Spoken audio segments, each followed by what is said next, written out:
Hey everybody, it's Shaniqua from What Shaniqua's Into, and I'm about to jump into some tarot cards and give us all a collective reading for what we should expect this week. This is the week of Monday, July 27th, and today I am working with the Lumina Tarot by Inner Hue. So I've already shuffled and cut and pulled the cards for us, but I have not flipped, so let's flip them over together and see what we got. Our energy or ruling theme of the week is found in the Five of Cups. Our challenge is found in the Knight of Pentacles. Our advice is found in the Nine of Cups. Okay, so that's water, air, and earth, and then water again. We are asked to know a lesson from the Two of Pentacles, which is a repeating card from last week. Remember the Seven of Cups. And consider the Seven of Wands. So we've got all of the elements represented here, since the Knight is air and earth. But we've got three cards from the Cups suit, two from the Pentacles, and one from the Wands. So I like to interpret the cards from the main spread before I look at the context and deeper lesson, which for the way I read tarot are the top and bottom card of the deck after you have pulled all of the cards for the positions of the actual spread that you're using. So these two cards are kind of optional, they're ancillary, but they do offer a lot of information for me with the way that I read. So I'm going to wait to flip them over until we've gone over the six main ones. So I feel like this week there are emotional wounds that need to heal. There's some sort of loss or difficult change that needs to be mourned. And that's going to be sort of a slow and steady process that will require that we keep our mind's eye on how we will feel once we get through it. Because priorities and responsibilities are shifting right now. And that can kind of lead to a bit of distraction or shiny object syndrome, or possibly even a feeling of defensiveness. And that's just what I'm picking up from just looking at these cards together. So let's go through one by one. The Five of Cups signifies loss, sadness, and mourning. So as the theme of the week, that doesn't necessarily mean that something is going to happen that's going to create these feelings. It could, but this card is an indication of the need to process. Okay, so whenever you pull the Five of Cups, it can indicate that you are looking at the bad or what is causing you pain and forgetting about the things that are still in your life that are worth being optimistic for. That could be, a death in the family. It could be the ending of a relationship, the loss of a job. It could even be sort of like an identity crisis. But if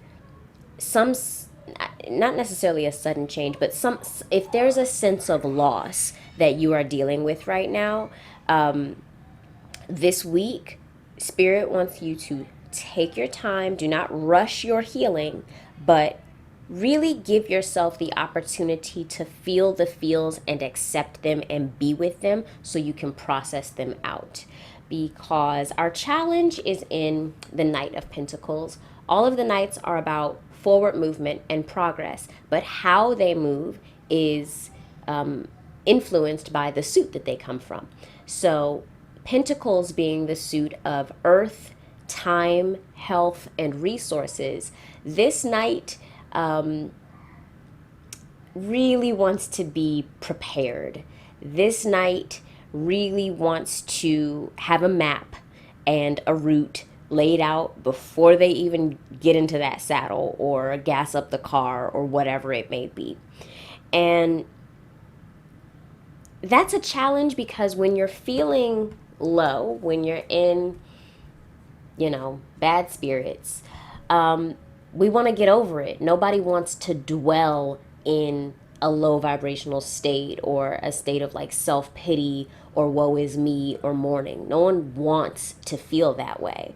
But I get this sense that it's going to take a little bit of time. It's going to be something that doesn't have any sort of quick fix. So the challenge found in this night is you might not feel like you have the resources that you need to process whatever this difficulty is, but I promise you that you do. I promise that you do, because the advice is really one of vision. We pulled the Nine of Cups for our advice for the week, and the Nine of Cups is often called the wish card or the card of like indulgence and wish fulfillment.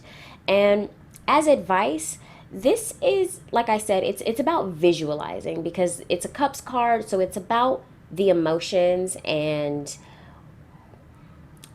what our circumstances make us feel. And as a nine, it's also about individual completion, internal completion on a personal level before we reach the pinnacle of the 10, in which we're able to share what we've learned, basically, or complete the cycle. So this is personal gratification. This is like being satiated, like really having something to indulge in.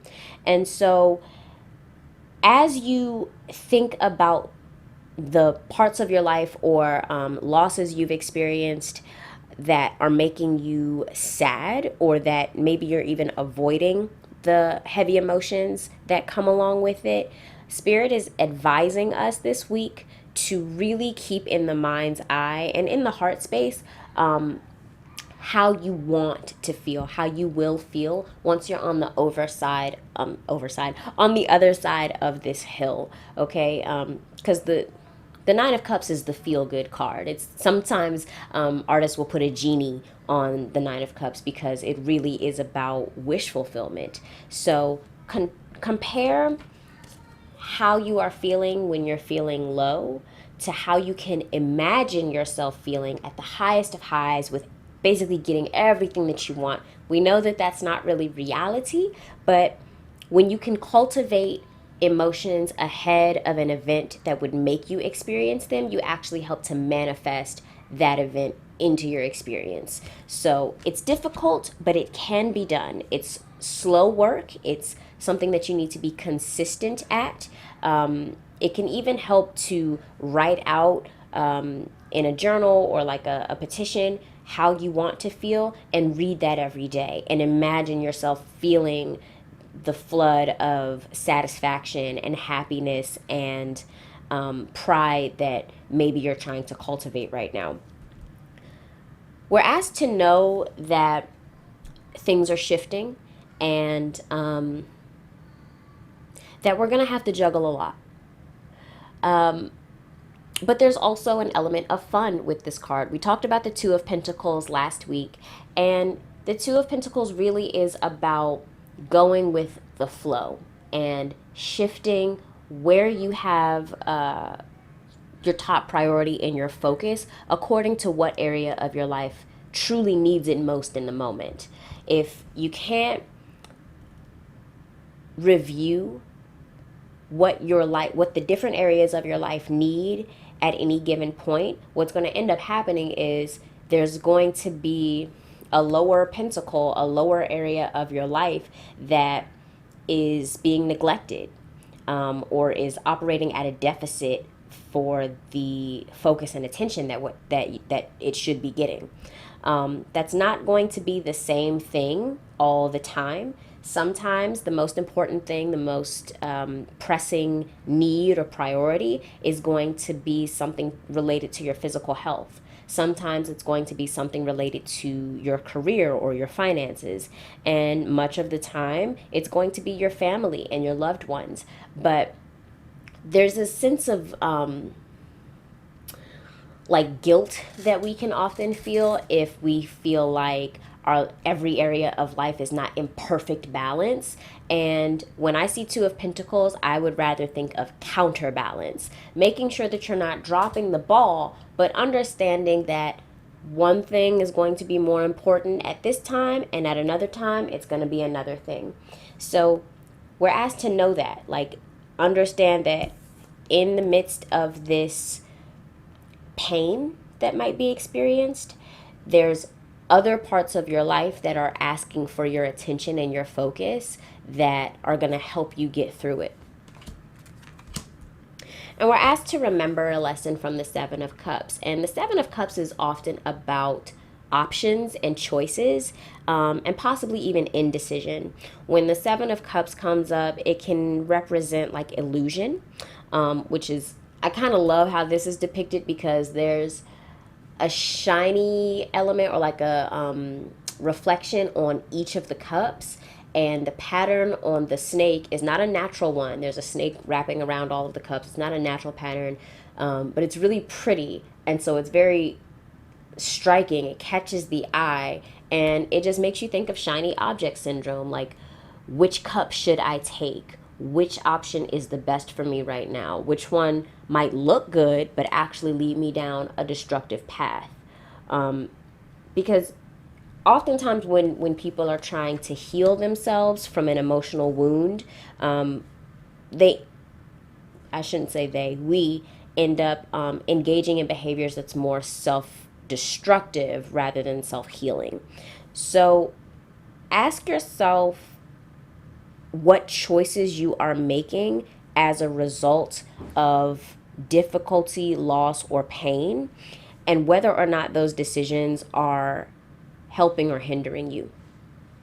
And we're asked to consider a lesson from the Seven of Wands. And this is the card of, I like to say, standing your ground and fighting for things that truly matter to you.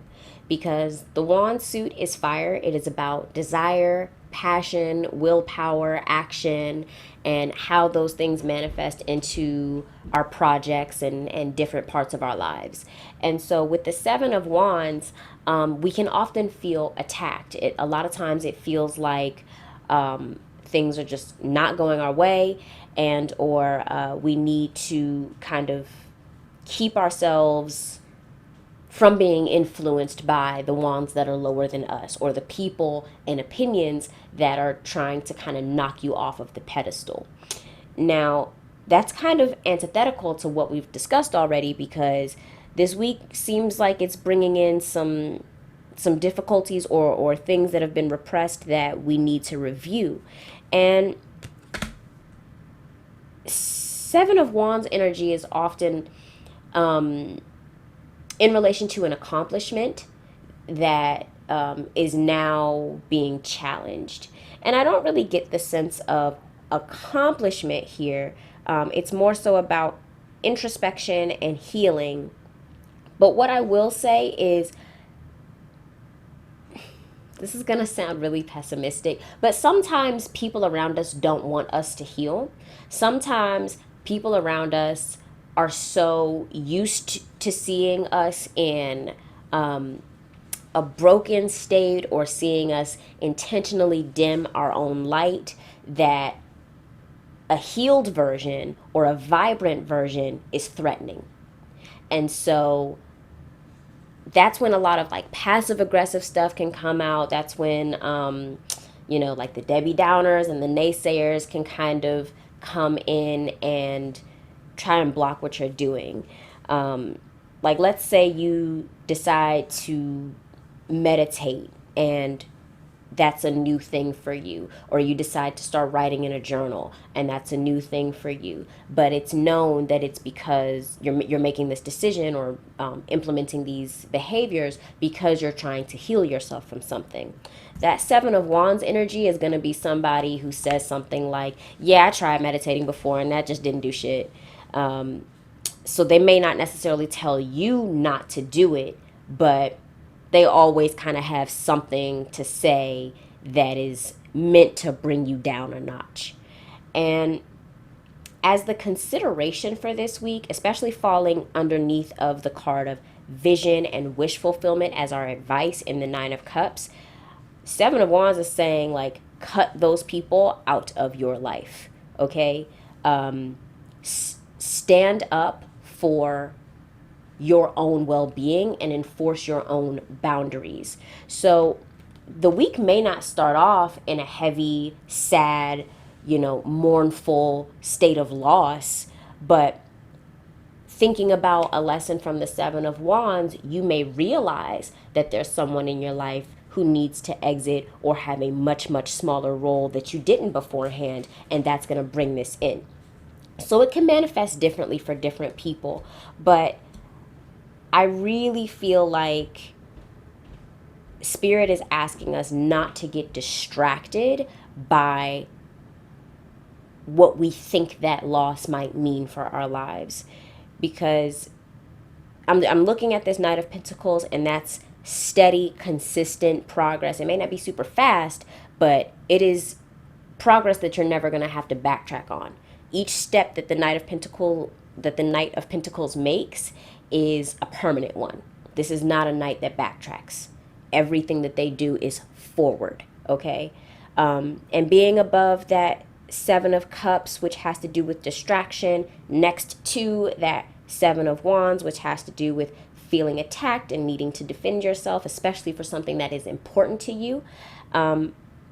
Yeah, I feel like for a lot of us in the collective, there's like a shedding of people that are unknowingly toxic.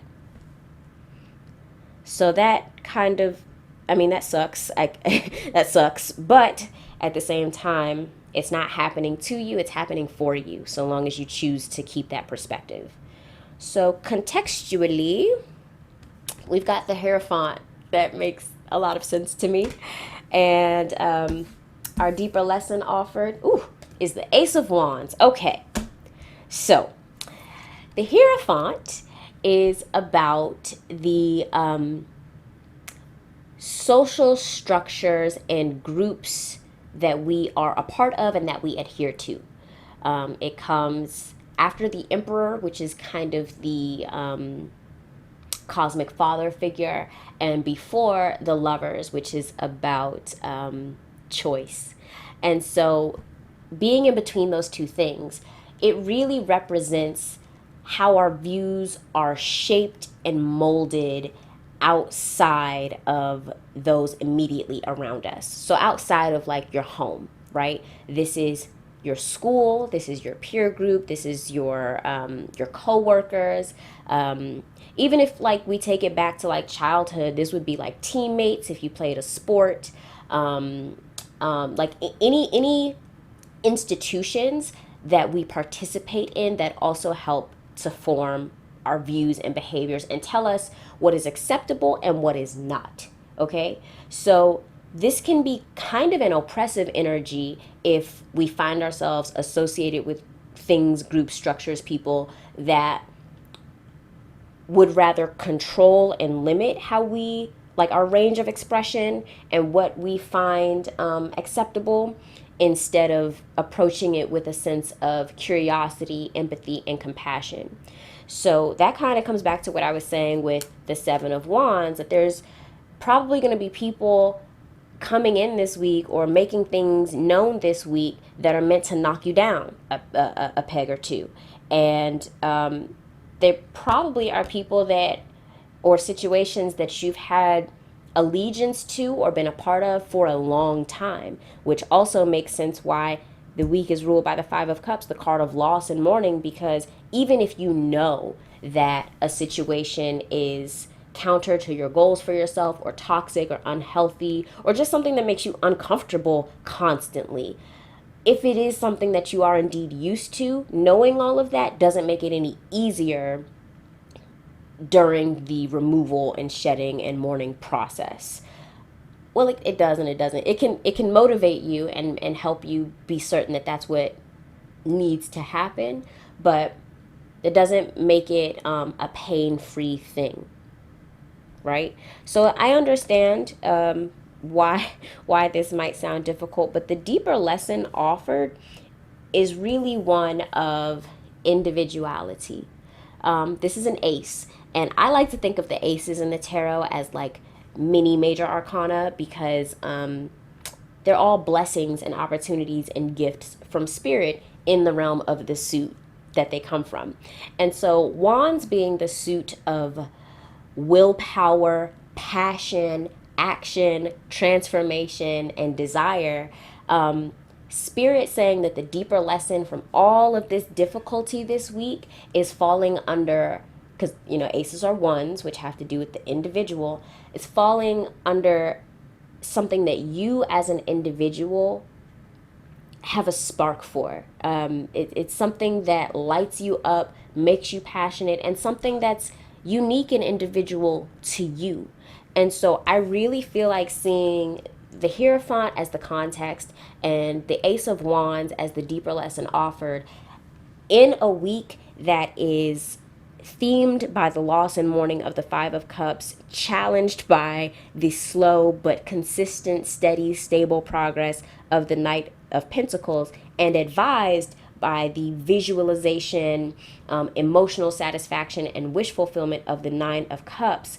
This is saying we have to break away from any structures, institutions, or people that are not letting us shine, that we feel like we have to dim our light for, or that are limiting what we feel like we can do or what's possible. Like, this is the spark, okay? After the major arcana, the wands is the first suit, at least in how I've studied the tarot. It goes wands, cups, swords, pentacles, okay? And the whole human experience starts off with passion and desire and wanting something. Even if you think of like a screaming newborn baby, they're making that noise because they want something. They want the warmth and comfort and familiarity of their mother. They want to nurse. It's all desire, and they're making themselves known with their lungs and the screams and first breath. Like, all of that is spark. But if you're around people that are trying to knock that down, knock it out of you, or it's difficult for you to envision embodying that spark all the time, this is really the week to cut your losses and like just say, I can do better, and for some of us, it's going to be people that we can't physically distance ourselves from in any sort of permanent way, but you teach people how to treat you. And so if you make the decision to redefine your relationship with someone who you can't just, kind of kick to the curb, your behaviors and what you allow and indulge are going to be what shape that relationship moving forward. You can tell someone, to the cows come home, don't call me this, I don't respond to that, blah, blah, blah, blah. But if they continue to do so and you continue to respond, you're teaching them that your words are not actually reflective of your boundaries. So really try and make sure that they are and teach people how to treat you, okay? Because we really are in a shift of what is important right now, and that falling underneath of this very sad card just really tells me, especially with the deeper lesson being about the individual spark, that just really tells me that this week it's about shifting the focus and the priority to the well-being of yourself, regardless of what groups of people, institutions, or structures are trying to dictate otherwise. Spirit is telling you now that that's what you need to do. You need to focus on yourself and getting clear on your path, right? Because again, our challenge is in that consistent forward movement. And we're asked to remember right underneath of it, the possible distraction of the Seven of Cups. So keep in mind that nobody's going to come out and say, I don't want you to succeed. Especially if there's someone like who's already in your life. No one's going to say that to you. So you have to keep in mind the, illusory nature of this card, and the fact that people can misrepresent intentionally what they actually want for you. So don't allow yourself to be distracted by people that don't have your best interests at heart. I understand that there can be a lot of loyalty and history that keep us kind of bound to individuals, groups, and institutions, but we're learning a new beginning here. And it's a new beginning that has to be like grabbed onto. Like I said, aces are opportunities and gifts, but if you don't grab them, you will miss them. Okay? So really do that work this week. I really think that that will help a lot of us in the collective to kind of get clear on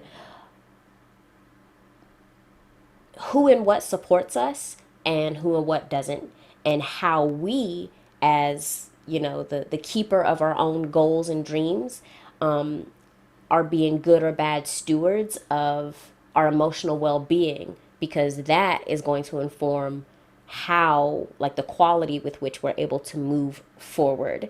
You know, is it going to be lasting progress? Is it going to be something that the Knight of Pentacles would be proud of?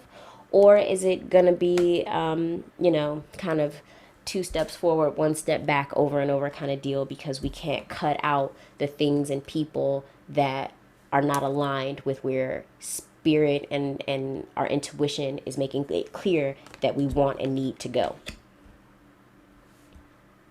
So that's what I have for you guys this week. I sincerely hope that this was helpful. If you did find it to be resonant, I would love if you'd leave me a comment, whether you're watching this on Instagram or YouTube. I'm going to upload this to both.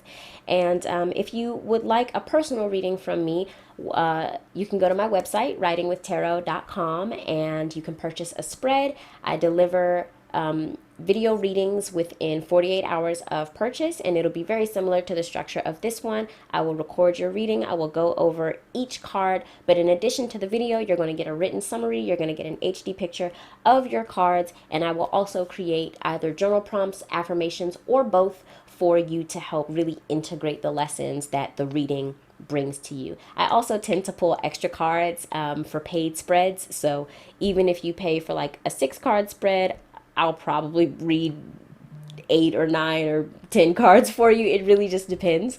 So yeah, if you are interested in that, definitely go to my website and purchase a spread. But if you have any questions or anything that you would like clarified, you can leave me a comment. You can shoot me a DM on Instagram, or you can, again, go to my website, writingwithtarot.com. And if you scroll all the way to the bottom of the homepage, there is a contact me form, and you can just let me know what your questions are, what you need clarified, and we'll work together and figure out, you know, what solution is best for you.